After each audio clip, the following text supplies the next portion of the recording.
Jornal da Manhã.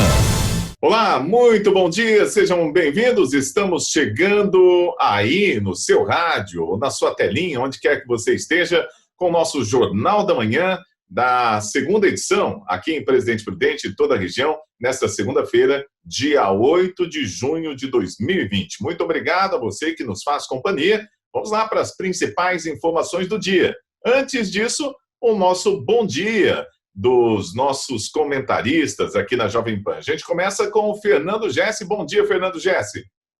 Bom dia, Eudes. Bom dia aos amigos. Bom dia a todas as pessoas que nos assistem, tanto pelo rádio quanto pelas redes sociais. E também gostaria de desejar uma excelente semana a todos vocês.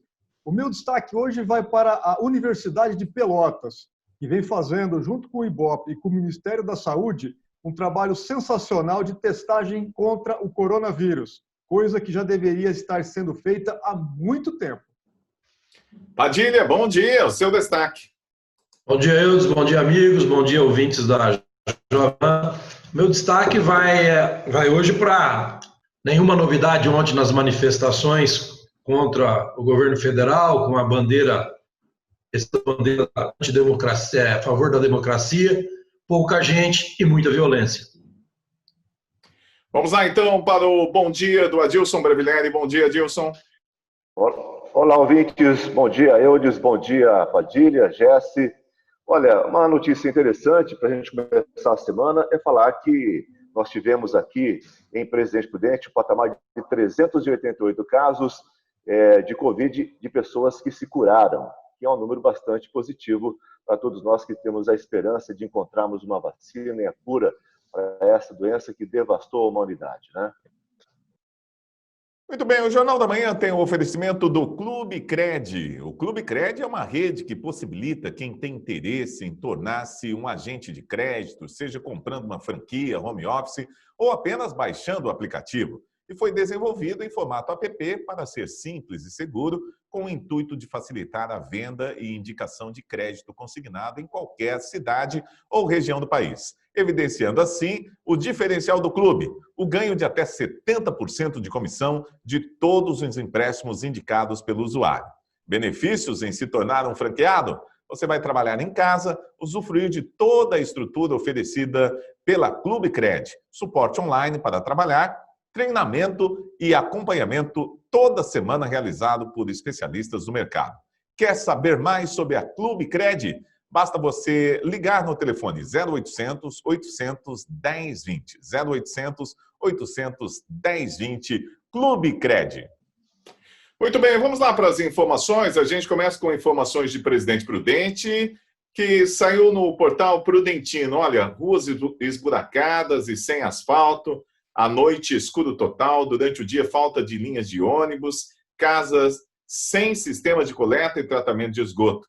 Esta é a realidade sofrida por moradores do bairro Terras do Imoplan, na zona leste de Presidente Prudente. A falta de infraestrutura, que prejudica 250 famílias, entrou no radar da Justiça, que deu prazo de 30 dias para a Prefeitura prestar contas sobre o abandono que já dura quase 40 anos. Nessa semana, o juiz da Vara da Fazenda Pública, Darcy Beraldo Lopes, aceitou a ação proposta pelo Ministério Público Estadual, que exige a regularização do bairro criado em 1981, num prazo de 180 dias. O órgão cobra da Prefeitura a execução de obras de infraestrutura.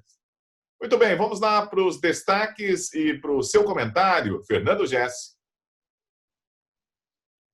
Olha, essa questão do Imoplan já deveria ter virado um caso de polícia há muitos anos. Inclusive, eu posso falar ali com propriedade, porque eu tenho 2 afilhados que moram ali em determinadas localidades ali daquele bairro. O que nós poderíamos ter feito ali, hoje, não adianta nada colocar toda essa responsabilidade, sejamos pelo menos corretos, né, e não hipócritas aqui, de colocarmos a responsabilidade no governo atual. Eu acho que o governo atual simplesmente herdou ali um problema com relação àquilo. Mas nós poderíamos ter ali uma atuação estadual, ou seja, o Estado poderia ter abraçado aquilo ali através dos nossos representantes, né, regionais aqui do PSDB, poderiam ter feito aí alguma coisa para melhorar aquilo ali. E não só fazerem não só ele, quanto outros mais, da qual eu já acompanho há um bom tempo aquilo ali, aparecerem somente em véspera de campanha para tentar solucionar. Os problemas ali são gravíssimos. Eles vão desde a concepção do loteamento, passando aí por várias e outras fases que nunca se fez absolutamente nada. A população dali é altamente prejudicada. Nós temos problemas agora há pouco tempo, conseguiram colocar energia elétrica em lugares que não tinha. Eu, inclusive, já estive ali conversando com algumas famílias, algumas outras oportunidades, né? Não eleitoreiras, vamos dizer assim, e realmente o problema é muito sério. Agora, parece que existe um determinado local que ainda era ou alguma coisa assim, dos proprietários antigos do loteamento. E por que essa área aí já não foi vendida, não foi feito alguma coisa? E esses recursos seriam aplicados nas benfeitorias ali do bairro? Olha, a situação que as pessoas vivem ali é uma questão de degradação do ser humano. São imorais. Tá? Então, para quem conhece o que realmente acontece ali, é um caso a pensar. Agora, mais uma vez, poderíamos ter ali algum benefício do nosso Estado, através dos nossos representantes estaduais. Adolfo Padilha, sua opinião? É um loteamento muito antigo, né? Foi inaugurado em 1981, se eu não me engano. É um loteamento que nunca teve atenção de nenhum dos prefeitos que passaram de lá até agora. Também concordo que essa conta não pode ser jogada no colo do atual prefeito, Nelson Bugalho, mas que tem que ser feita alguma coisa. É um bairro onde tem quase 250 famílias, é um bairro que são prudentinos, tem algumas chácaras de lazeres lá também, mas eu acredito que o maior problema que o bairro não teve uma atenção é porque aquela área toda pertencia a uma ou duas pessoas no máximo, que na época lotearam para vender como chacrinhas de lazer. De lá para cá, Prudente cresceu, a cidade cresceu, o conceito e o modelo de negócio de loteamento mudou, e hoje é um loteamento grande, tem bastante gente, e precisa sim cair no orçamento municipal, onde deve ter lá estabelecido, que também é um bairro carente, que necessita de manutenção. Agora, nessa época de chuva lá, é impossível andar, né? É bom para fazer trilha de moto e andar de bike na lama, mas para morar, para quem mora lá, precisa sair todos os dias para trabalhar, realmente está muito ruim. Mas eu acredito que depois desse pedido jurídico, aí o prefeito Nelson Bugalho vai sim, junto lá com o seu departamento de obras, com o Ney Rena, tomar alguma providência. Se faz necessário, né? O bairro realmente está muito abandonado. Adilson Brevilhani. Eu diria que é uma sorte do prefeito atual, né, do Bugalho, porque desde 1981 nunca foi reivindicado uma questão, nem por outras linhas de cobrança, mas pela justiça agora talvez seja a hora de fazer alguma coisa, né? Agora, como o Padilha falou, é um sofrimento total, que o Gerson também disse, é um sofrimento total para as pessoas que moram lá. A gente já tive a oportunidade de ir para aquele bairro, de andar por ali, e realmente é uma calamidade pública. Você não tem guias, não tem asfalto, não tem galeria, os matos crescem ali como se fosse um cerrado brasileiro, né? Uma coisa sem explicação. Eu até juro para vocês que eu pensava que pertencia ao município de Regente Feijó, de tamanho descaso que tinha ali, não que a Regente Feijó não fosse fazer alguma coisa também durante todo esse período aí. Mas é que a gente pensava que ficava nem para lá nem para cá, né? Não tinha assim, uma solução. Agora vamos ver se pelo menos o asfalto e as galerias pluviais passam por lá depois desse pedido aí da justiça, né? Conosco também a StatNet. A StatNet é fibra ótica de qualidade. É a outra velocidade da StatNet para você que precisa de internet, jogos online, IPCAM, telefonia, hospedagem de site, backup online, intranet, servidor cloud. Tudo que você precisar em soluções de tecnologia na internet, você vai encontrar com a StatNet. Basta você ligar no telefone 2104-2855. 2104-2855. Você com qualidade de internet, a outra velocidade da StatNet aí na sua casa. 2104-2855. Muito bem, olha, mais de 500 testes rápidos para a detecção do coronavírus serão realizados em caminhoneiros profissionais em 2 pontos de Presidente Prudente. A ação tem início nesta segunda-feira É gratuito. O teste pode ser feito por caminhoneiros autônomos, motoristas profissionais do transporte rodoviário de cargas, além de motoristas e cobradores do transporte coletivo rodoviário de passageiros. Até sexta-feira, a testagem vai ocorrer gratuitamente para o público-alvo da campanha no posto Rodotruque, que fica na Avenida Joaquim Constantino, 7000. A ação será realizada das 8 da manhã até o meio-dia. Já no dia 10, a programação ocorrerá na base da Polícia Militar Rodoviária de Presidente Prudente, no quilômetro 561 da rodovia Raposo Tavares. Importante esses testes rápidos aí nos caminhoneiros, não é, Fernando Gessi? Olha, o que nós já falamos aqui desde o começo, inclusive foi um modelo, né, que é adotado aí pela Alemanha. Grande sucesso aí que se deu do combate ao coronavírus foi aquelas 3 fases, né, que é a testagem, rastreamento e monitoramento de quem foi testado e quem foi testado positivo. Eu, inclusive, tive o meu destaque falando aqui da Universidade de Pelotas, lá do Rio Grande do Sul, através, inclusive, uma iniciativa que seria feita com o IBOP, para poder ter ali a parte de campo, a estrutura de campo, e também com o Ministério da Saúde. Inclusive, a secretária de Planejamento do Rio Grande do Sul, ela vem se destacando com relação ao combate ao coronavírus. E eles realmente estão fazendo ali um trabalho muito sério, adotaram alguns modelos aí vistos fora do país, e eu, inclusive, fui testado agora, domingo de manhã, deu negativo, graças a Deus. Eu espero que assim também a maioria das pessoas testadas também sejam testadas negativamente. Agora, infelizmente, nós ainda estamos vendo algumas péssimas práticas. A sociedade precisa ter a conscientização que não tem condição nenhuma de nós combatermos todos esses problemas associados a essa pandemia sem que nós façamos a famosa lição de casa, que é sairmos com necessidade, termos aí o distanciamento, cuidarmos da higienização. Vocês precisam ver todos os procedimentos que a pessoa que fez o teste em mim tomou. Ele se cobriu inteiro, álcool gel para tudo quanto é lado, teve ali um procedimento. Eu fiquei impressionado realmente com tudo aquilo. E eu espero que a sociedade elabore. Agora, a testagem ela é de extrema necessidade. Adolfo Padilha, esses testes são importantes aqui para a região, né? Eu acho que é o próximo passo dessa luta, né? Agora, fazer testagem no maior número de pessoas possíveis, ter esse controle, porque só assim realmente vai ter um parâmetro real da potencialidade, onde chegou, como se impede, onde está se infestando mais, onde tem mais contatos. Eu acho que esse fator da testagem é o essencial nesse momento agora. E que comece isso de uma forma mais... É muito importante para os caminhoneiros, claro, mas que isso tenha muito teste para fazer, de um modo geral, em toda a população. O que não pode acontecer, né? Acontecer com o governo Júlio Dória, nosso governador. Ele adquiriu 3 mil respiradores, até agora só entregaram 50, gastou adiantado 240 milhões de reais, e o restante parece que só vai chegar em setembro.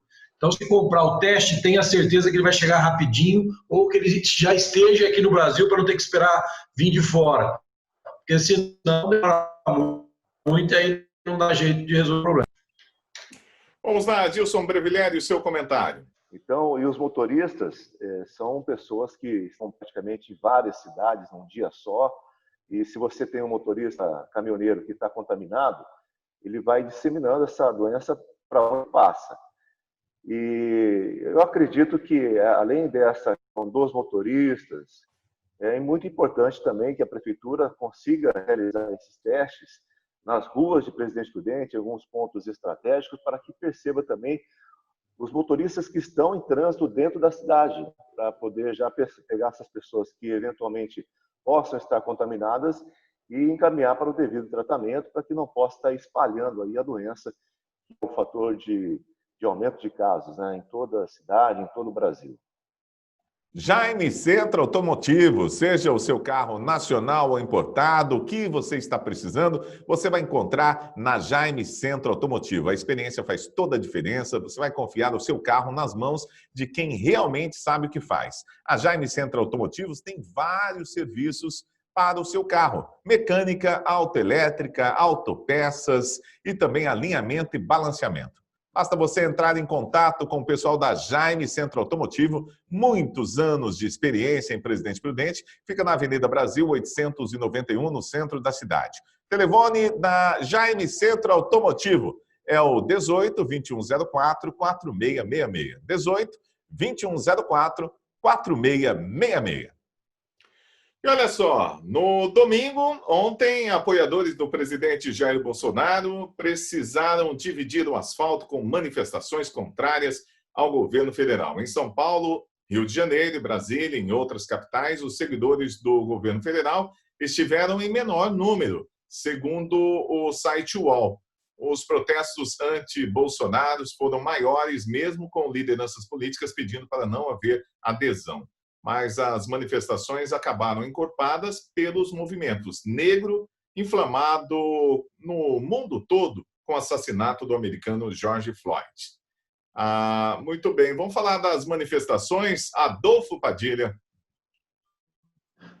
Olha, Eudes, é aquilo que a gente vê, infelizmente, ontem, pouca gente, graças a Deus, né? E muita violência, infelizmente. É incrível como a gente entende que esses movimentos do Antifas, né, eles têm algumas... Eu estava vendo algumas coisas, veja bem, vou dar alguns exemplos aqui. Brasil acima de tudo e Deus acima de todos, que é uma frase que o Bolsonaro adotou na eleição. Eles fazem uma ligação dessa com a frase de Adolf Hitler, a Alemanha acima de tudo. Então, por isso, ele é fascista. Diz respeito aos direitos humanos, quando ele dizia que os direitos humanos só cuidavam de bandido. Então, acho que nós três aqui devemos ser fascistas e a maioria da população de bem desse país, que é o que todo mundo pensa, que os direitos humanos só cuidam de bandido. Você nunca viu direitos humanos, um exemplo bem básico aqui, na casa de uma esposa viúva de um policial que levou um tiro, né? Então, por isso ele é fascista. Identifica os inimigos como uma causa unificadora. Não, a bandeira foi derrotar a esquerda, que ficaram no poder aí, a esquerda, 30 anos, né?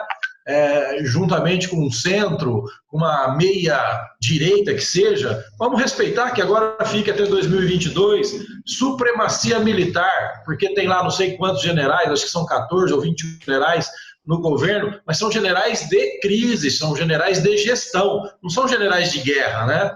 E enfim, são tanta bobagem, é tanta coisa que eles inventam para justificar, tentar colar num governo altamente democrático, venceu as eleições de forma democrática, é um governo que os seus atropelos, suas caneladas são evidentes, todo mundo vê isso, não é perfeito, que fica até ridículo vestir um preto, sair de punho fechado, marchando, com porrete na mão, bomba. Não dá para comparar essas manifestações com as manifestações que tiveram aqui desde a época do Collor, depois da Dilma, depois agora de apoio ao atual governo, onde você vê família, onde você vê pessoas de bem, de verde e amarelo, ao começar pelas cores que eles usam, que é o vermelho e preto.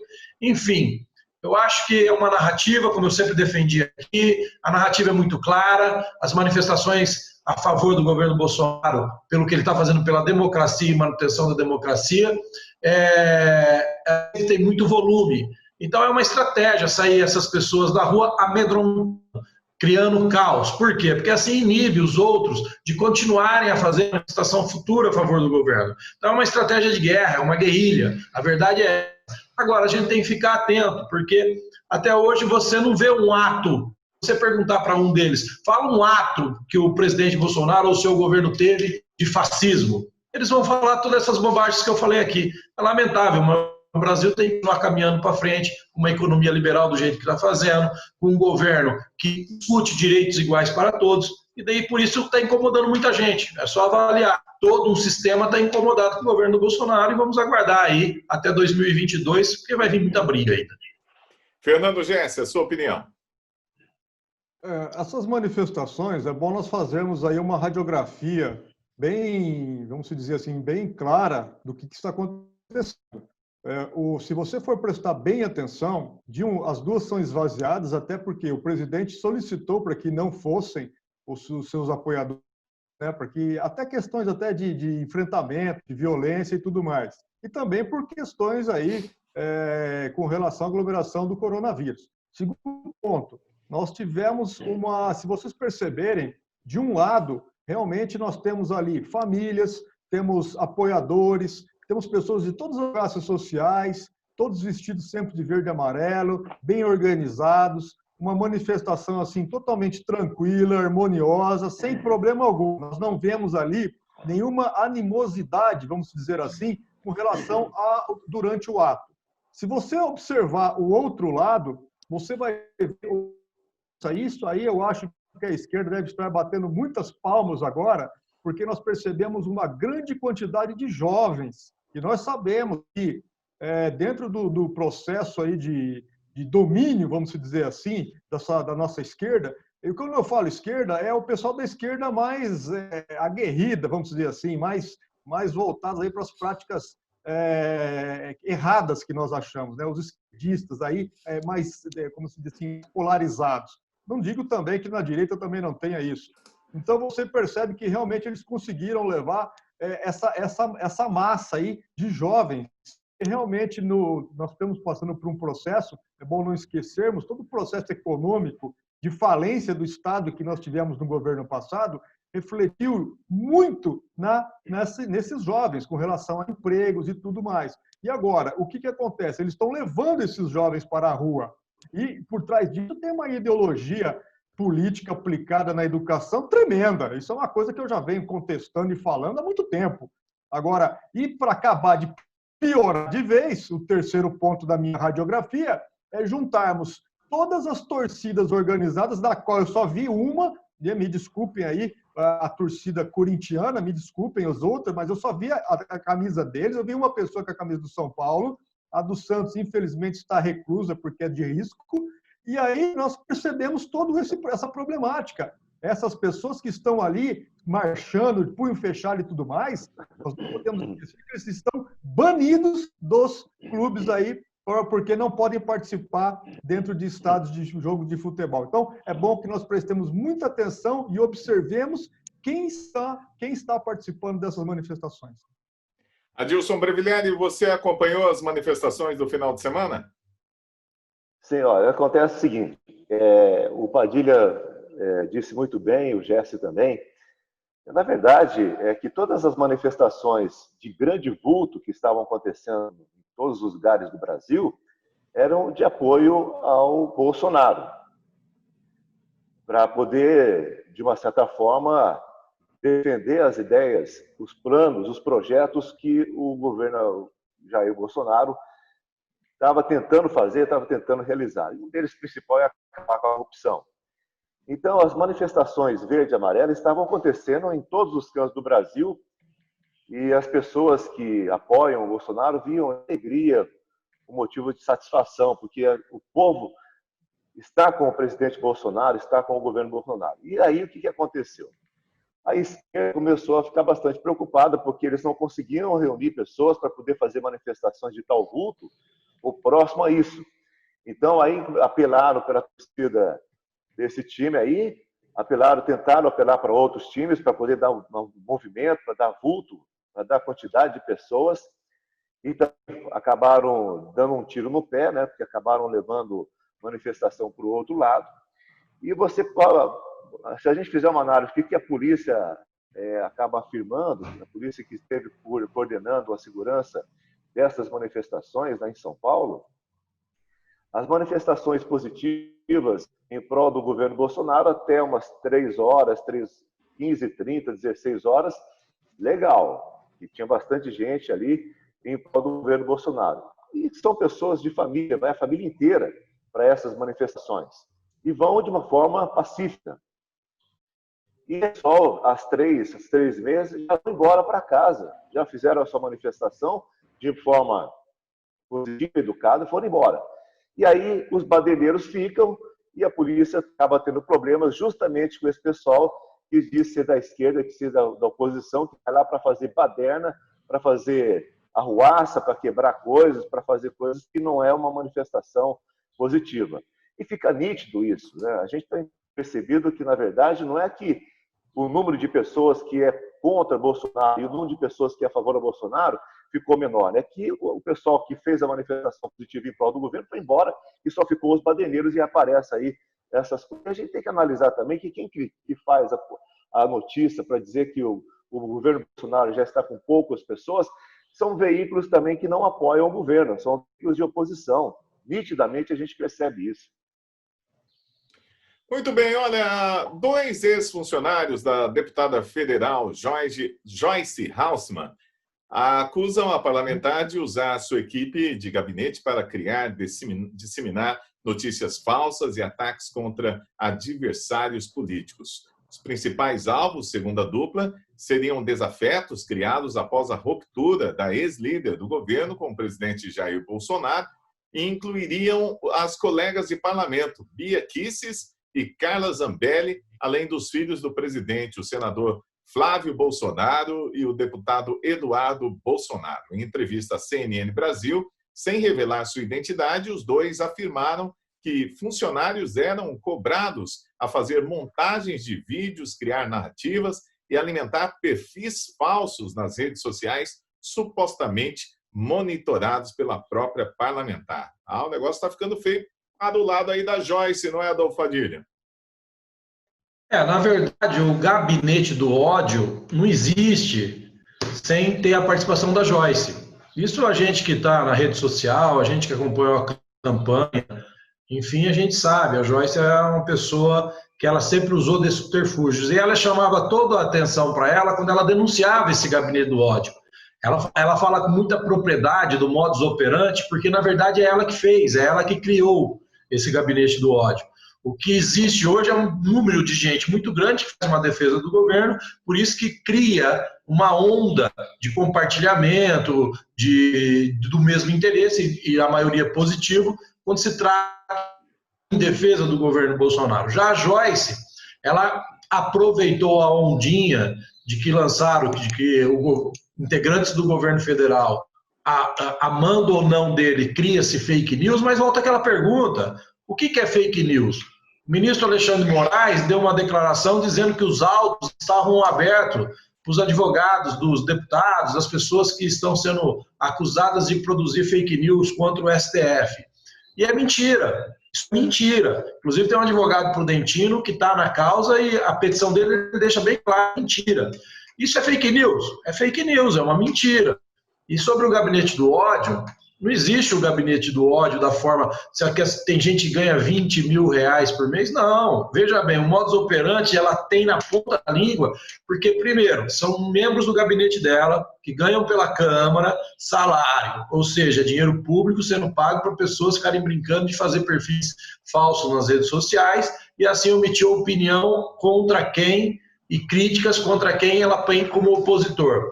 Está evidente que ela está envolvida nisso. Está evidente que tudo isso foi criado por quem? Por quem faz oposição ao governo, que é o Alexandre Frota, a Joyce Hausmann, essas coisas todas. Então, demonstra mais uma vez que essa CPI do fake news não tem como dar nada, só se eles inventarem crime e inventarem provas. Fernando Gessi. A nossa amiga Joyce Hausmann, ela é praticamente quase réu confessa. Depois daquele áudio que foi vazado, onde ela pede para que ali uma assessora dela, um assessor dela, crie perfis e me ajude, aquela historinha toda que nós já vemos há muito tempo. Com relação à CPI, aí, a investigação das fake news, eu acredito que elas devam sim acontecer, porque nós temos que saber quem são aí os responsáveis por disseminarem aí esse monte de porcaria na internet, onde muitas pessoas, ainda que não têm ainda o expertise necessário, acreditam nesse monte de besteira, inclusive atacando pessoas, atacando entidades. Isso aí não é democrático. Uma coisa é você fazer uma crítica. Por exemplo, o Adolfo fez uma citação aqui muito importante. O governo erra. Claro que erra. Afinal de contas, ele é comandado por seres humanos, e seres humanos erram. E, inclusive, quando mais nós estamos trabalhando aqui com questões políticas, nem sempre aquilo que é bom para mim é bom para o outro. Mas entre o ruim e o ótimo tem o bom. E, infelizmente, o que o Brasil tem que entender é que nós precisamos começar a fazer o bom. E nem isso nós estamos conseguindo fazer por questões políticas, econômicas, jurídicas. Ou seja, esse pessoal todo aí, inclusive a nossa querida deputada Joyce Hausmann e sua turminha do mal, inclusive péssimos deputados que foram eleitos aí na base do apoio do Jair Bolsonaro, e tantos outros também, que fazem aí um péssimo trabalho em relação à sua vida parlamentar, poderiam tomar um pouquinho mais de vergonha na cara e começar a trabalhar um pouquinho mais por esse país. Afinal de contas, vocês que recebem um excelente salário poderiam fazer pelo menos um pouco de coisa boa para nós. Porque existe uma máxima dentro da política, e isso aí, infelizmente, vem se repetindo, onde algumas pessoas falam, pô, o Congresso passado, vocês vão sentir saudade do Congresso passado. Ou seja, esse em si, com todas as suas anuências e seus detalhes, vem se tornando um dos piores congressos já da história do nosso país. E isso realmente precisa mudar muito rápido. Agora, é toda hora uma porcaria nova para prejudicar a vida do brasileiro. E aqui, infelizmente, nós estamos conseguindo já criar o que eu já venho falando há algum tempo. O Dória conseguiu criar o caos dentro do caos. E todo esse embrolho todo aí envolvendo o Congresso, STF, criou o caos dentro do caos que está dentro do caos. Agora, eu queria saber uma coisa. Vocês estão com o salário de vocês garantidos. Eu não vi nenhuma participação ainda de nos ajudar. Os empresários pequenininhos, os médios. E agora, como é que vai fazer? Nós precisamos salvar esse país. A coisa está indo para um caminho que eu não estou gostando. Adilson Brevileri, a sua opinião.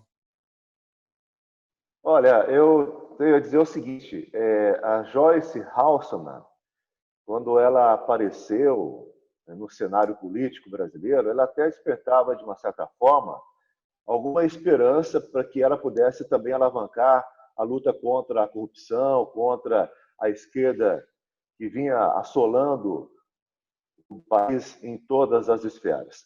Infelizmente, o peixe acaba morrendo pela boca, né? Porque o que essa mulher fez e faz é inacreditável. Parece uma criança que ganhou um sorvete e ainda é mal agradecida. Só fala besteira, várias publicações que rolam nas redes sociais por esse país afora, você detecta coisas que são verdadeiras dela, criando mentiras, dela fazendo falsas acusações, dela sendo até acusada por ex-funcionários de que ela pedia para que fossem criadas as fake news, que ela pedia para que fossem criados cenas, textos, tudo com mentira para atacar a família Bolsonaro.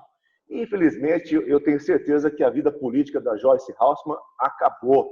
E acabou por conta da forma que ela conduziu a vida dela.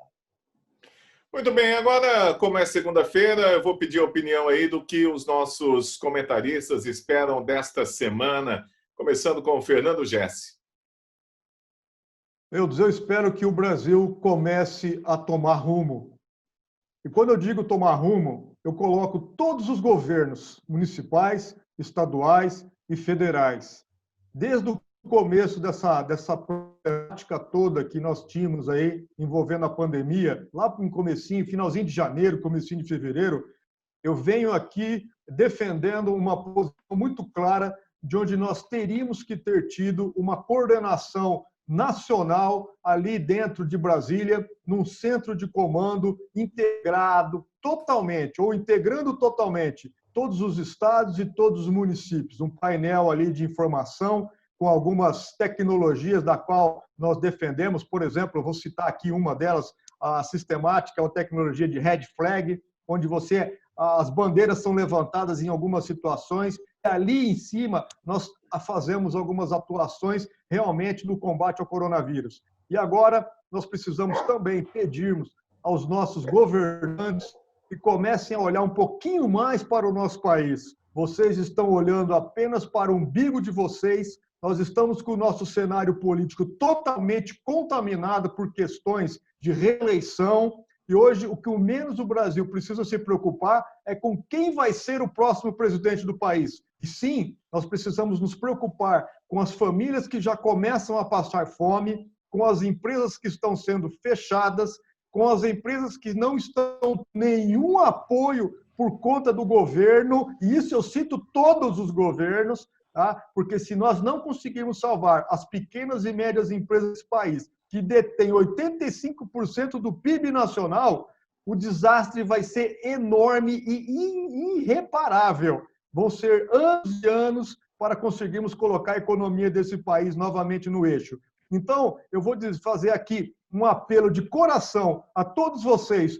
Por favor, olhem mais para o nosso país, olhem mais para os cidadãos brasileiros e parem de se preocupar com reeleição e com política. Isso é o que nós menos precisamos nesse momento. Então, eu espero que essa semana seja, pelo menos, um pouco mais responsável nesse sentido. Adolfo Padilha, a sua expectativa para essa semana? Bom, primeiro, a expectativa local aqui é que finalmente os vereadores devem votar, acho que hoje ou amanhã, a CPI da empresa de ônibus, né? Diante do que foi apresentado, muito melhor do que uma intervenção, realmente é uma CPI para poder investigar, enfim, aprovar, criar provas de que tudo que está ocorrendo, por que está ocorrendo e o que pode ser feito para organizar. E que as pessoas continuem tendo a liberdade de sair, se necessário, usando máscaras, tomando os devidos cuidados. E a minha grande expectativa para essa semana, como há muitas, se eu começo assim, é pedindo a Deus que cada vez mais o número de contaminados diminua e o número de recuperados aumente, não só no Brasil, mas no mundo todo. Adilson Brevileri, a palavra está com você. Olha, eu quero que não só nessa semana, mas que a partir de agora, você que é eleitor, você que vai às urnas, você que vai escolher aí quem vai estar à frente na nossa representação, para que você possa estar atento em quem você vai votar, né? Porque neste ano de 2020 nós vamos ter eleições e a gente tem que ter cuidado com os partidos que são oposicionistas, com questões que levam na artilha ao comunismo, socialismo acentuado, né? São 13 partidos de esquerda, todos eles ligados ao PT, que é a nave dos oposicionistas, 3 partidos socialistas que são ligados àquele milionário americano George Soros, milionário socialista de esquerda, que é americano que comanda aí o FHC, João Dória e também o Maia, que é presidente do nosso Congresso. Michel Temer, que é o ex-presidente do PMDB, que apoia o socialismo de esquerda. E para que você, quando for às urnas, então saiba não votar em partidos que estão querendo destruir, que até agora vieram destruindo o nosso país. Preste atenção, desde já, comece a analisar em quem você vai votar, em quais são as propostas e qual é o partido que você vai votar. Muito bem, nós estamos encerrando o Jornal da Manhã desta segunda-feira, hoje dia 8 de junho de 2020. Muito obrigado aos nossos comentaristas, Fernando Gessi, Adolfo Padilha, Adilson Brevileri. Nós voltamos amanhã a partir das 11h30 da manhã. Até lá, tenham todos um bom dia.